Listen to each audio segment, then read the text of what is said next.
Hi, and good morning.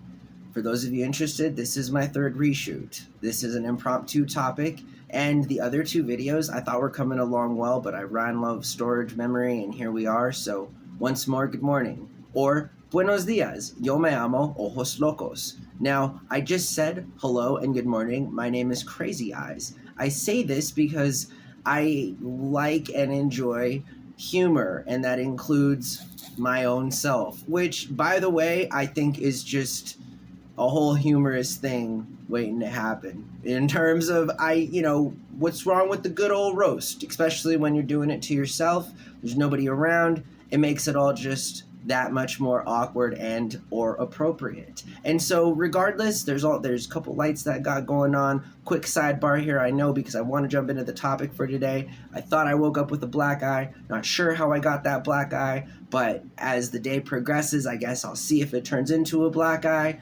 But I'm thinking of taking some ibuprofen. I don't know if I want to yet. I still want to eat. Got these things going on. But right now, we are going to talk about why I think it's appropriate for you to check your partner's phone. Now, this is not going to make me the most likable and or popular person with people that are old. And I would say that I'm one of those people. When I was young, I thought 36 was old, and I'm 36 now and still think it's old. So I understand that older people are going to have different points of view and perspectives on different things.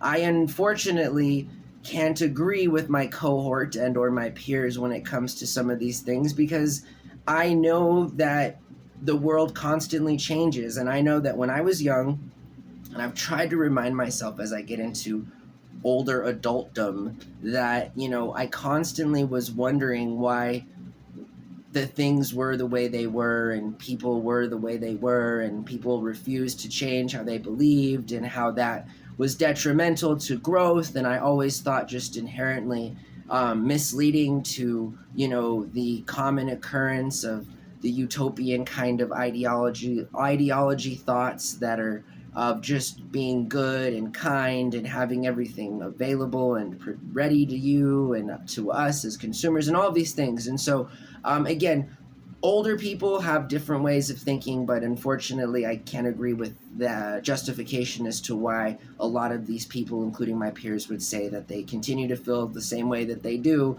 about things that have just completely changed. And so privacy is one of those things. I would say that 20 years ago, even, people who had a cell phone was like a rare thing. And to go out of your way to look into your partner's cell phone, for example, in the year 2000 was arguably a little weird, because it wasn't an extension of yourself.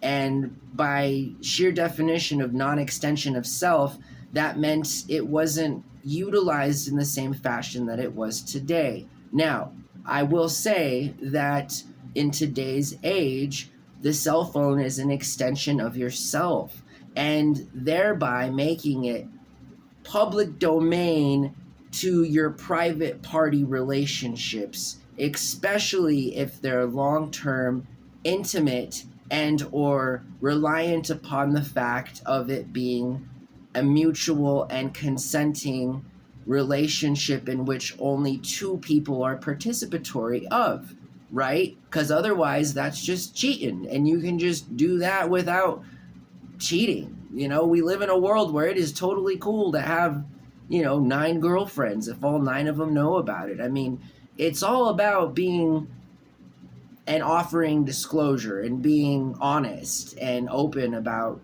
your preferences, all of which are, include sexual to whatever it is, right? And so I feel as though my main argument is because since cell phones are an extension of self, again, they are also shared property amongst people who have had agreements, both verbally, to be a certain kind of a way in a relationship. And again, yes, we lose some freedom when we're in relationships. This is the way it goes. When you're in a relationship and you're telling your partner that they're the only person that you're physically and emotionally involved with on a significant kind of attractive level, and then you are instead talking to 9 different other people, right? That's not, you're not playing by the rules of which are required to play when you decide to be in a relationship and lose some of the freedoms that come along with deciding to be with one person. And again, the biggest thing that comes along with the loss of some of these things in a relationship is the flexibility that you have to be engaged with many other people, right? And yeah, that is a different kind of a scenario than when, you are single or whatever. And so again, I think it's entirely cool and entirely acceptable. And I even feel as though if your partner doesn't allow you or doesn't want you to look in their phone, that's a red flag. And again, it may not have been 20 years ago, but in 2024, I certainly think that's the case.